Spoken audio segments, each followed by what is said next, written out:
For today's vlog nga po pala ay magagawa po kami ng pencil case using all books nga po pala. Ito nga po palang page yung po namin na gagawin po namin. Ito po, guys, kukopihin lang po natin kung ano po yung instruction na nakalagay sa book, guys. At yan, guys, nilagyan ko na po ng glue.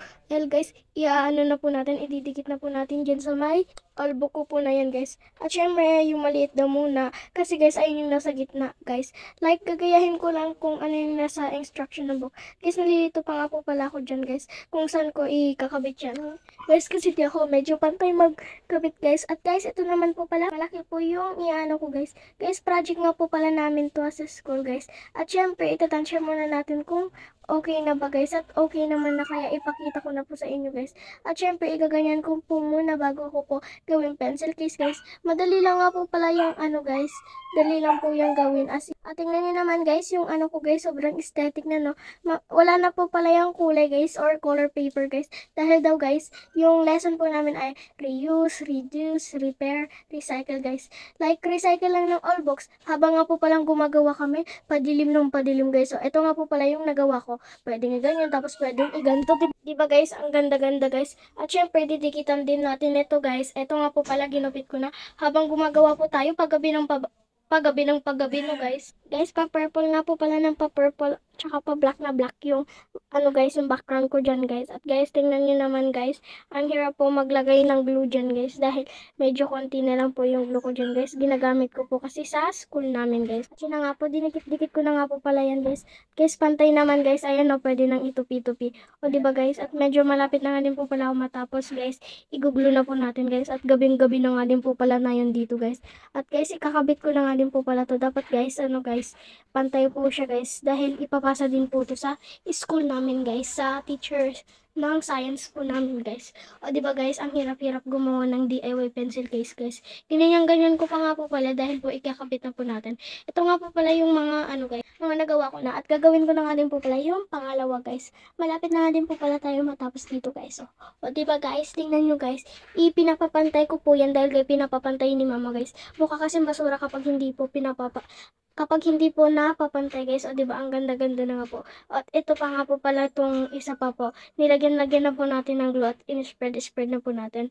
Dahil ilalagay po namin to sa, guys, sa DIY pencil case, guys. At ito naman pong second layer itong nilagyan ko ng glue, guys. Sobrang hirap nga din po pala itong gawin, guys. Nanood din po pala kami ng tutorial yun sa YouTube para po mas madali, guys. At ito nga lang po pala yung pencil case, guys. Siyempre, ilalagay po natin yung, guys, yung glue dito.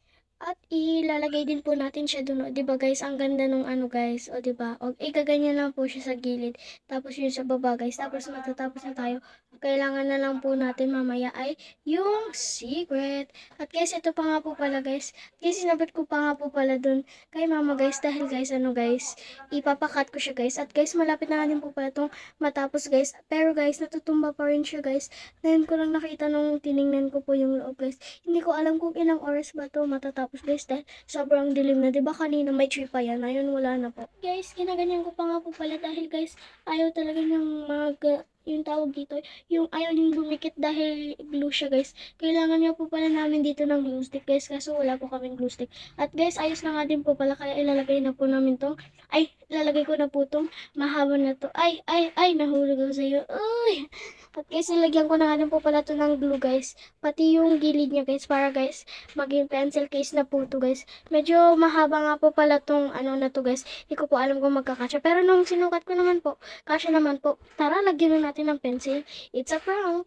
Ginanyan ko lang nga din po pala, guys. Dahil, guys, baka mahulog pa po kasi kakagulo ko lang po dyan. O, diba, nag-wait na nga din po pala ako. At, guys, tapos na nga din po pala ako. Kaya ilagay na natin yung last part, guys. Itong lock, guys. O, diba, guys, ang ganda. Igagano lang po siya. So, let's add the glue. Sa may dulo niya, guys. Guys, nilagay ko na nga din po pala dito, guys. At yan, ginanyan ko po. Tinitesting ko po kung saan ko ilalagay, guys. Dahil daw, guys, dapat daw nakagitna para mas maganda, guys.